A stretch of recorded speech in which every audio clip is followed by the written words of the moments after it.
Welcome to Zerothreetwo Conversations, the podcast where we talk to creatives, see how they live, and how they do their work.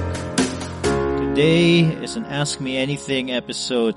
Some of the questions have to deal with Disagreement, our weekly newsletter called Monday Musings, my opinions of the best and worst qualities of us Cebuanos, and the 10 tips in starting a business.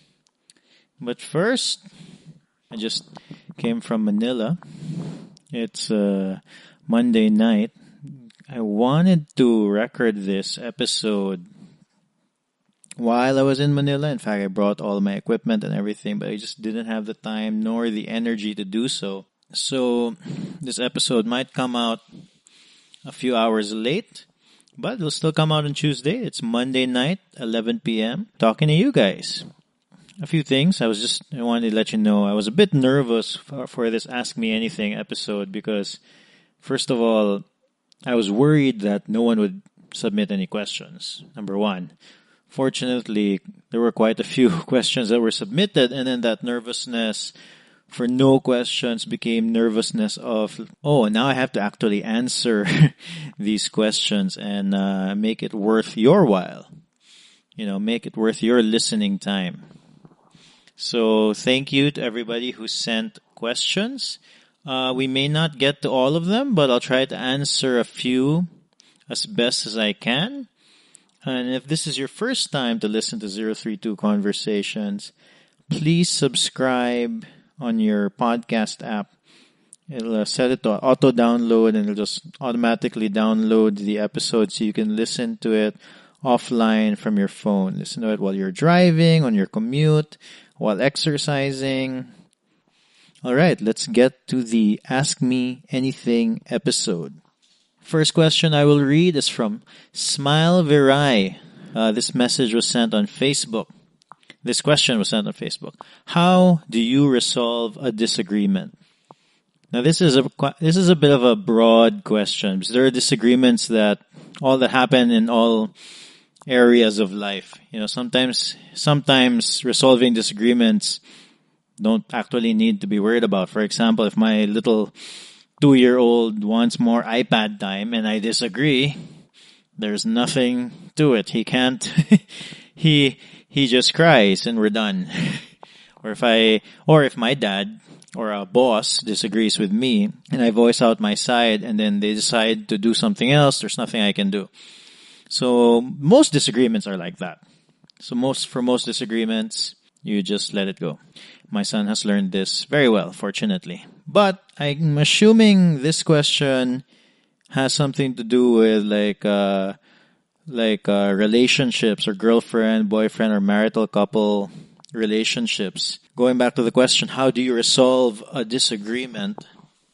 I'll be the first to admit that my wife and I, we disagree a lot. Like a lot. In fact, we used to fight quite a bit about our disagreements.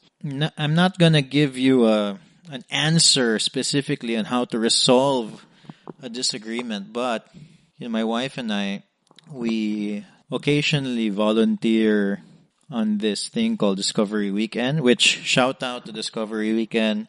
We're going to put them in the show notes. There's one coming up this August 10th, August 12th. So search for them, Discovery Weekend Cebu on Facebook, and you can apply there. It's Discovery Weekend is this thing that basically, long story short, Discovery Weekend is a seminar for couples who are about to get married or who are thinking about it or who are in serious relationships. And then they want to listen to what other couples who are in long-term relationships and listen to their issues. So it's not really sharing or reflection. It's really a sharing of couples who volunteer. So Steph and I, we volunteer. And there's a portion there where we talk about how we learned to disagree or even how we learned how to fight. So I'm going to read a portion of our sharing. And then since it's my wife and I, there are portions that are hers, and I'll just note it as I speak. All right, so this is a portion of our sharing. I'm going to try to keep it fast. There was one time, Steph and I wanted to watch a concert in Mactan. A friend of ours, his name is Mcoy. Shout out to Mcoy. Next episode of 032 Conversations is going to be featuring Mcoy. Anyway, Mcoy, he wanted to join us to watch the concert. On our way to picking him up, we got into a huge fight. By the time we picked up Mcoy up in the curb somewhere in Mandaue, it was the height of the fight. He slid into the back seat of the car to the iciest couple ever. Steph and I were not talking to each other. It was very awkward to be Mcoy at the time. This is Steph's part now. We didn't talk to each other the entire night. That's a good 30 to 45 minute drive to Mactan and back, and another good 2 to 3 hours at the concert, where we were both not talking to each other. If I had something to say to Carlo, so if she had something to say to me, she'd ask Mcoy to tell me, and I would do the same thing. I'd tell Mcoy to relay a message to Steph. So the whole night, we didn't even make an effort to talk to each other or apologize. Steph was angry. Alright? So there was also a problem with the way we were fighting. As you can tell from that the quick story. Sometimes in the middle of an argument, here's another example. Sometimes in the middle of an argument, Steph would complain about something that had nothing to do with our initial topic. For example, we would fight because I'd be late to pick her up. Then I would point out that I'm hardly late, and she should cut me some slack.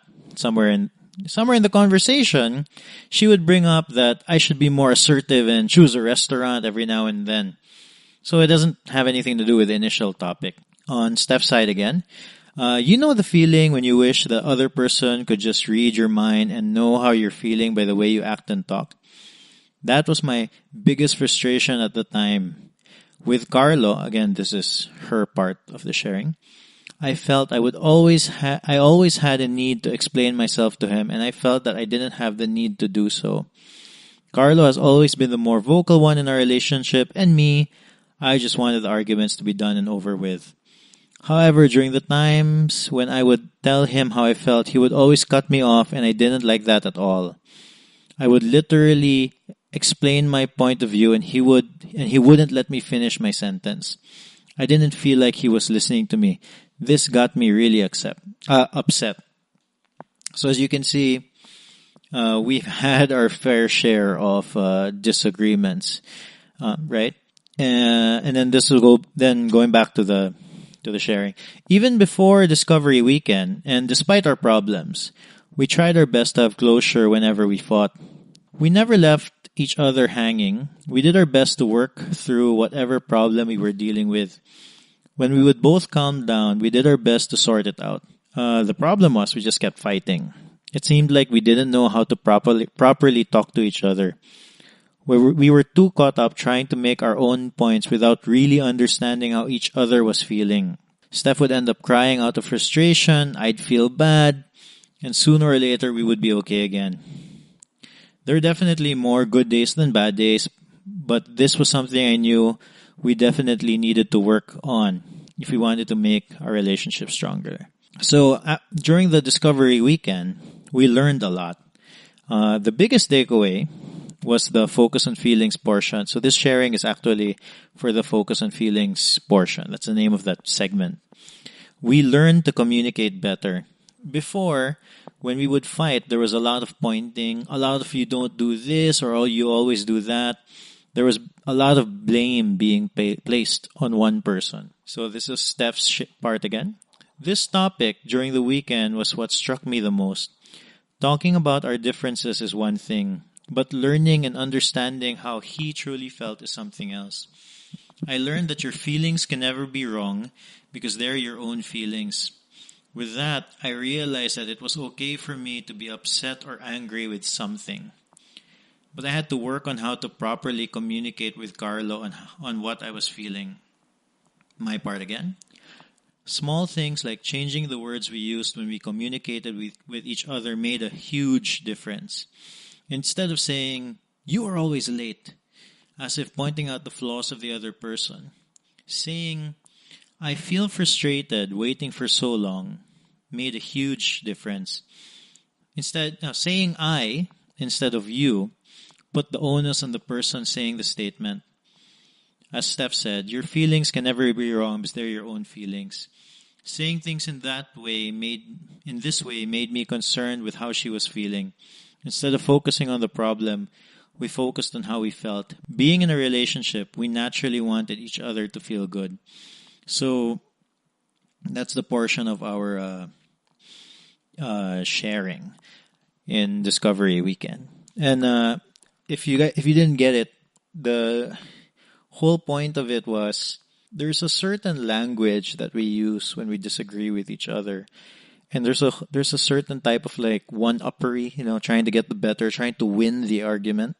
There really is a right way to disagree, to fight, and to argue. One of the easiest ways to get started doing that is just choosing your words. So instead of blaming the other person, like I mentioned in the example, you are always late. It's about you. It's your problem. It's something about you. Instead of doing that, you focus on what the outcome is making you feel. So if the other person is late, you focus on how you feel.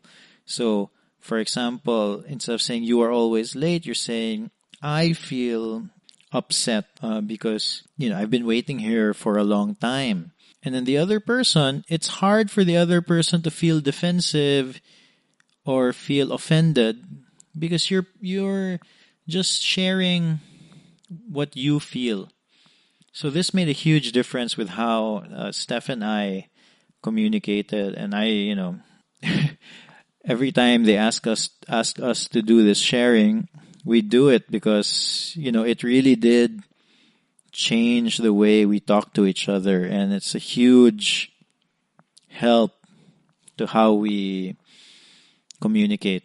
I mean, we still disagree like a million times a day, right? But trust me, if we didn't know about this focus on feelings, about putting the onus on yourself and how you feel, we would get into a lot more arguments and a lot more fighting. That'd be for sure.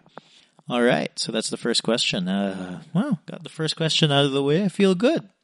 Let's go to the second one.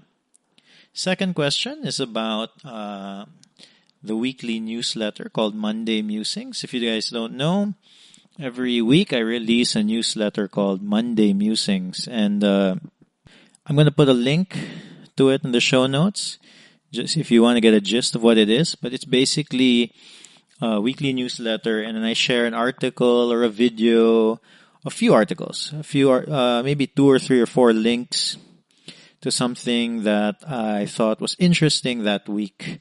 So I'll read the questions. First, there 2 people asked about it. So Russell Advincula from the Google form on the website asked, where do you find the interesting articles you share on Monday Musings? How many web articles do you read per week on average? I love your mailing list. Russell, thank you so much. And this one's on Instagram by at As Told by Anna. She said, it's nice to see the face behind those newsletters I get every Monday. I'm not sure if you've answered or talked about this already, but how do you stay on track or motivate yourself to keep on writing about stuff? Thanks, Bai. Thank you at As Told by Anna. I'm really happy that the Monday newsletter, the Monday Musings newsletter, that people like it, right? So let's get to the question. So how do I find interesting articles to share on Monday Musings? Most of my articles I discover through other newsletters that I subscribe to. So I'm going to link to them in the show notes. You can subscribe to them as well. But here's a quick list that I made. So Shane Parish is let me double check because that's actually not his name. I mean, that's his name, but okay. So the Farnam Street newsletter is one of the newsletters that I subscribe to. The Tim Ferriss one, the Seth Godin one. Seth Godin isn't really a newsletter. It's basically his blog post emailed to me. He blogs every day, so there's an email every day. I don't read everything, but I do like receiving it. The Hiut Denim newsletter is really good. I think it's called Hiut. I don't know. It's like a really beautiful denim brand. Austin Kleon newsletter is really good. He's the writer of I'm blanking on the book, Show Your Work, Mr. Money Mustache, and Wait But Why. Those are some of the newsletters and that I subscribe to. And other times when I find good articles, sometimes somebody shares something on Facebook and then I click on it and it's good. But unfortunately, the algorithm on Facebook is not optimized for the type of articles that I like to read. So, yeah. Oh, and I should mention Ryan Holiday. I also read Ryan Holiday's newsletters. I don't keep track of how many articles I read. Some weeks I read a lot, some weeks I don't. But I try to read something new every day. So I have a habit app on my phone. It's something I've shared it on my newsletter before, but the app is called Habit, I believe. I'll share it on the show notes. And it's basically an app that I list down all the habits that I want to keep. For example, exercise 30 minutes every day, or write every day, or share something on Instagram every day, for example, right? Those are like habits. One of the habits that I have in the app is learn something new. So if I read an article or listen to a podcast, or if I think I learned something new in that day, then that thing gets checked on my habit app. It encourages me to, always learn, because I believe that, learning really doesn't stop. In fact, I think I started learning, like really learning after college, or after school. I was a horrible student. So learning is really important. Continuous learning is really important for me.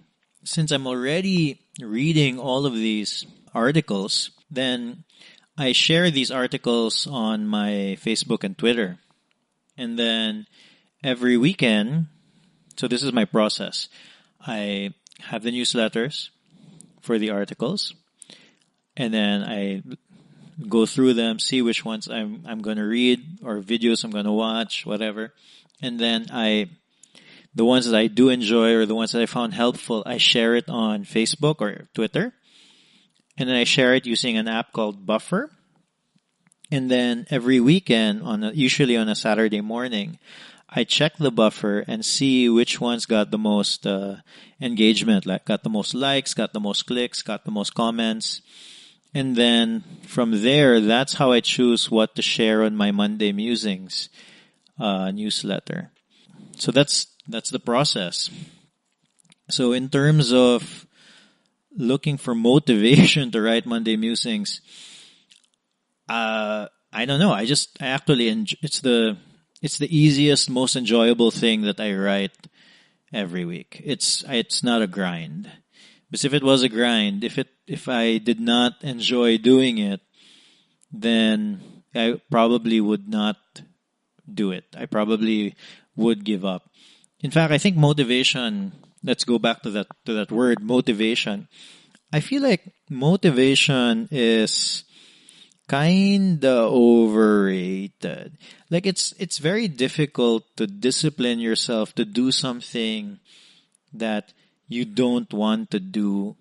Let's say you want to go to the gym every day, but you don't enjoy going to the gym at all. You're going to find motivation very difficult. You're not going to want to go to the gym. And then very few people who don't like going to the gym go to the gym every day. Very few. So in fact, like for me, I come to think of it, I don't believe in motivation. Yeah, so for me, like I want to exercise every day. Like I want to have some sort. I mean, it's not realistic. I don't exercise every day, but I want to exercise a lot. So one of the big changes that I did to my life last year was commuting via bicycle. So what that did was it forced me it forces me to exercise. If I want to go to a coffee shop that's 5 kilometers away, that's 10 minutes on my bike or 5 minutes on my bike. That's exercise. It's finding out what I like doing. Inherently, I love cycling, actually. I just realized that I used to bike all the time when I was a kid. So finding what I inherently like doing, and that's just what I do. So it's a little bit more work. So finding motivation is not that difficult. So I guess that's my answer. I don't really find motivation to do it. All right, let's keep going. I like how that went. Fourth question is from Dominique Monido on Facebook. What are the best and worst qualities about us Cebuanos?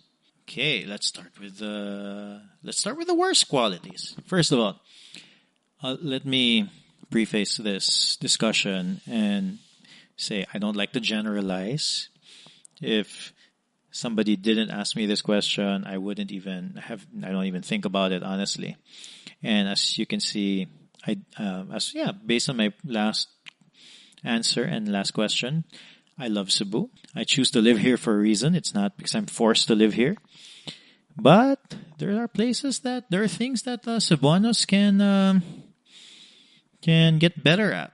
So, first thing that we should, one of our worst qualities is our weird localism. We kind of need to get over ourselves, honestly. We have this anti-Tagalog mentality, and it's just not helping anyone.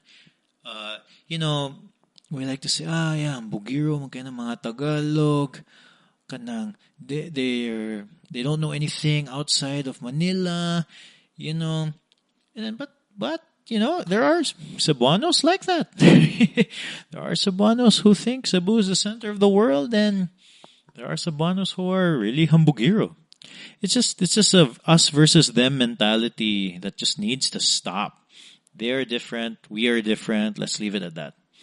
The other thing that I don't like about us Cebuanos is, so we have a lot of artists and creatives and super talented people in Cebu, but the general public just doesn't have that mindset of supporting homegrown artists or talents or creatives. Now, again, I'd like to preface this answer and say that it seems like things are changing. Zerothreetwo has a clothing brand. People seem to be buying the shirts. Thank you very much to everybody who has a Zerothreetwo merch. You have the malls who regularly get, like Ayala regularly gets Tutu Tango to do their gigs there. Elated recently got Kidlat to do a piece of artwork for their frontage. Crossroads got a whole bunch of Cebuano artists to paint all over their malls. So I feel like it's changing. In fact, every time I talk to a musician, I always ask about the audience, because when Rescue a Hero was a band, and audiences are hard, man. Like when we were a band, we'd play the song, and then people were listening, people were paying attention, but wow, stone cold. It was hard to get people to clap or anything. I mean, maybe we sucked as a band, but but generally that was how it felt like being in a band in Cebu. It was difficult, man. And then I remember the first time I went to Seguijo in Manila, I was shocked. There was a band. Nobody knew who they were. They were just this new band, bunch of friends, and then they went up on stage. And people not only were paying attention, eventually people stood up, took a video, stood right in front of the band, and then after the songs, they clapped. People showed appreciation, and then it's something that, I don't know, it's something that we don't seem to do quite so often here in Cebu. Now, let's get to the best qualities about Cebuanos. There's a lot. There's nothing like Cebuano humor. You see it everywhere. You see it in the sign, in the signages of sari-sari stores. You see it in some Twitter handles. SinugbangSugbo is an example. Cebuano humor It's not something I am particularly good at, but it's fun. I like being around it. And Cebuanos are very easy to be around too. It's super chill. Like hanging out with Cebuanos is really chill. We're so easy to be around. We're not a highbrow culture. We're not like, oh, we need to, having a good time does not mean spending a ton of cash, in a night out. When I was growing up, when we were in high school, we didn't have much cash. So what we would do was that we just buy alcohol, buy beer on a convenience store, go to somebody's house, and then we'll just tagay. And then that was the evening. And it was great. People would stop by, start off maybe like 4 or 5 people, and then all of a sudden 10, maybe sometimes even 15 people would show up, and then we're just in somebody's front yard drinking beer.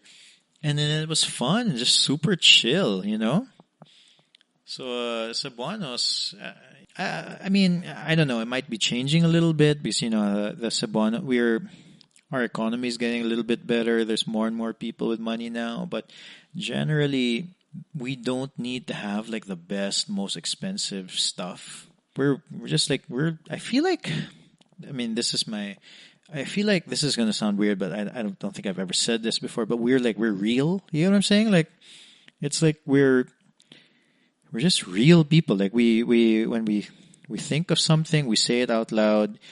We're not plastic. I'm not saying that people outside of the Philippines are plastic, but like generally Cebuanos tell it how it is. And I like that. I think it's going much longer than I anticipated. So I am gonna try to get a little faster. All right. This question was through our Google form on our website. This is from SP. How did the Zerothreetwo clothing line come about? Can you tell us how one can start a clothing brand, the process of planning from finding garment manufacturers to printers, designers, etc.? Any tips on getting through from the planning stage to releasing? Okay. When we started Zerothreetwo.com, it was just a website. It was just a blog about Cebu. We noticed almost right away that it started getting traction. People were visiting the site. And then, so we asked, so how do we make this, from a for fun thing, and how do we make this a profitable side gig? Basically, how do we monetize? So we experimented with ads and everything. And then the problem with ads is you need millions of views to actually get decent income. But anyway, we just kept releasing articles, and one of the articles was about Nick Automatic. That particular article exploded. At the time, it got the most traffic we ever had. So we realized the shirt scene in Cebu was big. So we decided to make shirts. A few problems with that. We had no idea how to sell shirts. We were not designers. And we had no idea where to print shirts. For the first problem, we talked to a few people. Shoutouts to Doyle See and Mcoy Rosales. They have a new brand called Fxckbrand. We're going to link to that on the show notes as well. We sat with them and picked their brains. We asked them as much as we can about how that industry was going. Then, how to get designs. We asked our designer friends at first. We paid them. At first, the first Zerothreetwo shirt was just the Zerothreetwo logo on collared shirts. But eventually we started having graphic designs, and then we just asked friends if they could do it, and we just paid them. Third problem, where to print. This was a bit difficult initially since we didn't know anybody, and then we wanted a certain margin on the shirts. You could just go to a regular shirt printer, but like sometimes the cost is quite high.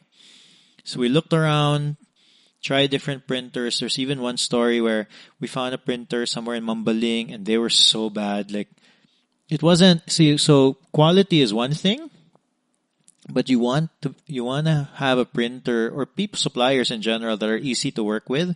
So this particular supplier they asked us to go there to their print shop in Mambaling, which is no joke, it's far. So they asked us to go there. We submitted whatever that needs to be submitted. And they told us, okay, just come back next week. So before going, we'd give them a call or send them a text. They say, oh, just come here. We go there. Nothing's done. Nothing. So, oh, balik lang ugma. They just tell us to come back tomorrow. And then we go back the next day. And then still nothing happened. So eventually they released the shirts. But the process was so difficult and so tedious that it wasn't worth it. So we just kept looking.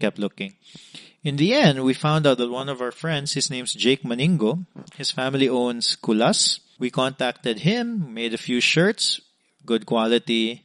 The transaction was a breeze. You could email him. You didn't even need to show up.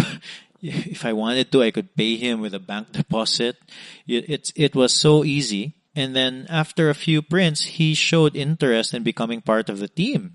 So he currently is the one running the clothing division of Zerothreetwo. I mean, he's in charge of coming up with the designs. He fortunately also designs, so he fixed one of the problems there too. He designs our shirts now and comes up and makes sure that the quality is good and handles all the manufacturing and everything. So yeah, so that's our story. Looking for garments, it's still a struggle here in Cebu, it seems. There are garments available like overruns. You need to know where to look. I'm not going to be able to give you specifics because I just don't handle that. But there are garments, but they're all overruns. So if you can get like a roll, it's usually just the roll. If you run out, you run out. We heard it's good to try heading over to Divisoria, somewhere in Manila. And they usually have a lot more garments. So garments is still an issue even for us. Although this year we're going to try something new. We ordered a few garments from abroad. We'll see how that works out. As for tips for getting through the planning to stage to releasing, just do it. Just make a shirt. Don't fuss over the details too much in the beginning.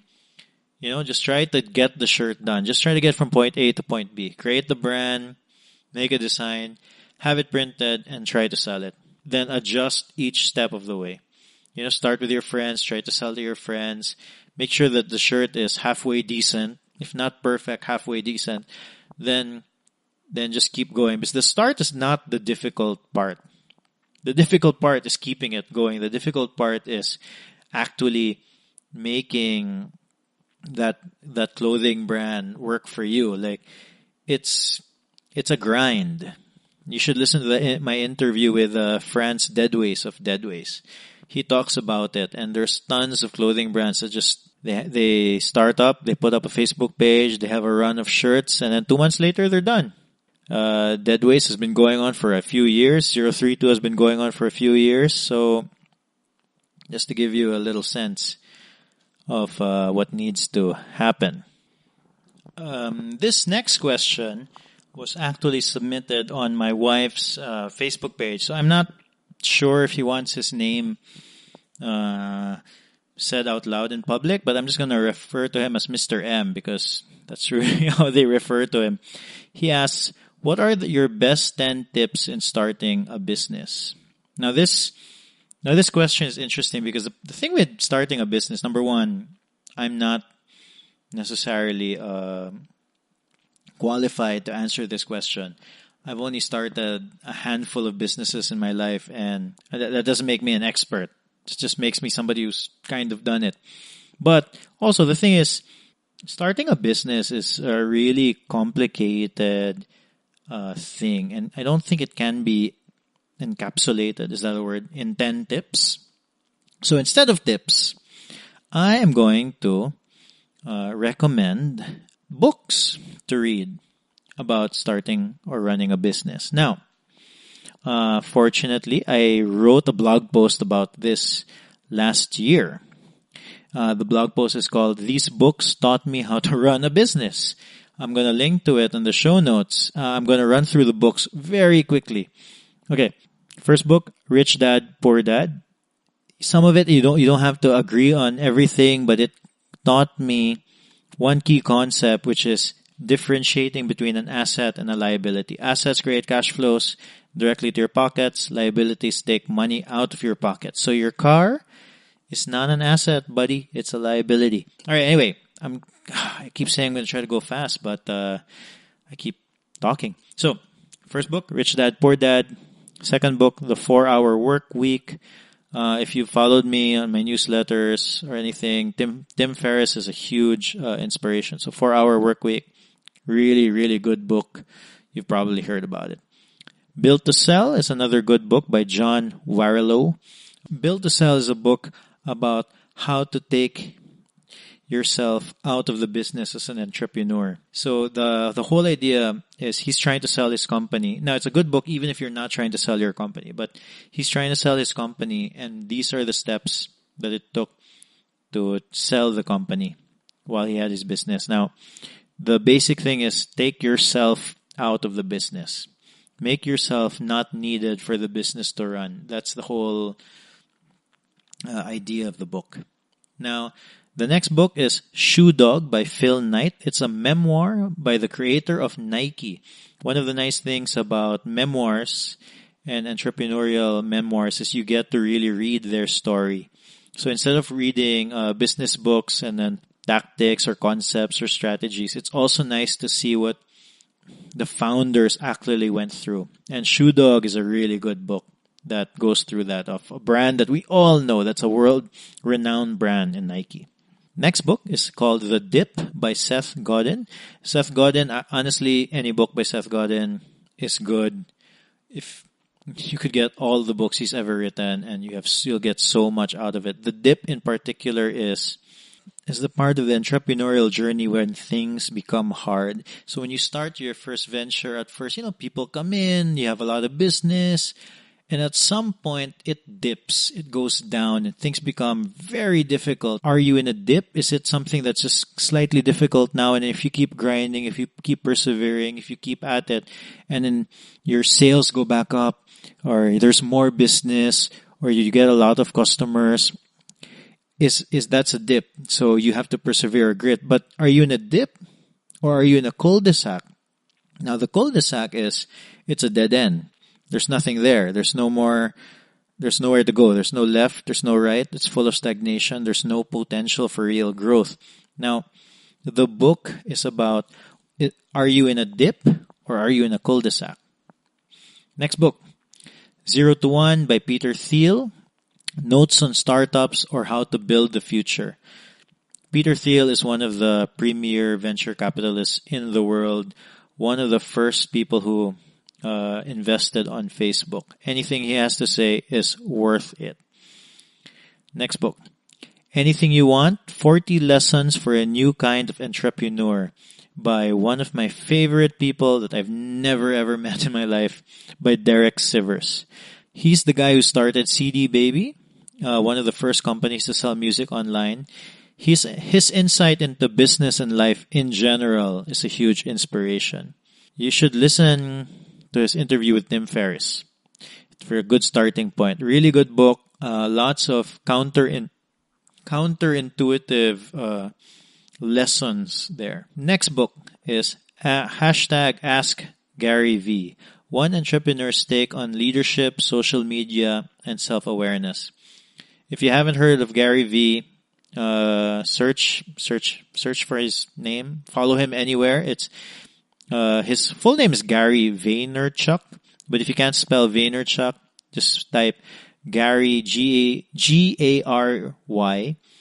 VEE.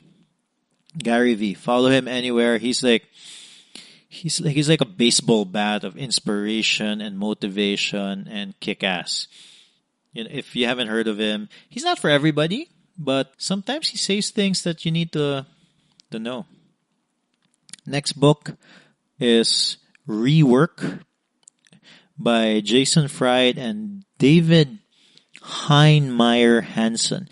They're the founders of 37 Signals. So 37 Signals is a company renowned for their counterintuitive, there's a theme here in the books that I've chosen, counterintuitive ways of looking at work. So they're one of the first few companies that started remote work.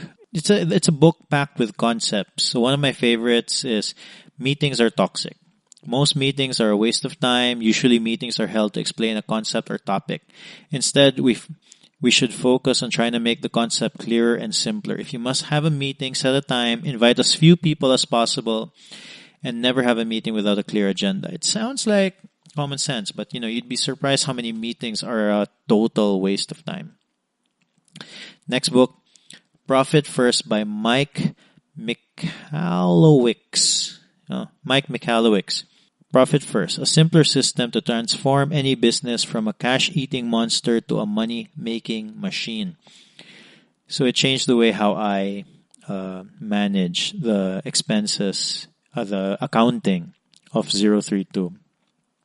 And ever since we did Profit First, Zerothreetwo has been profitable ever since.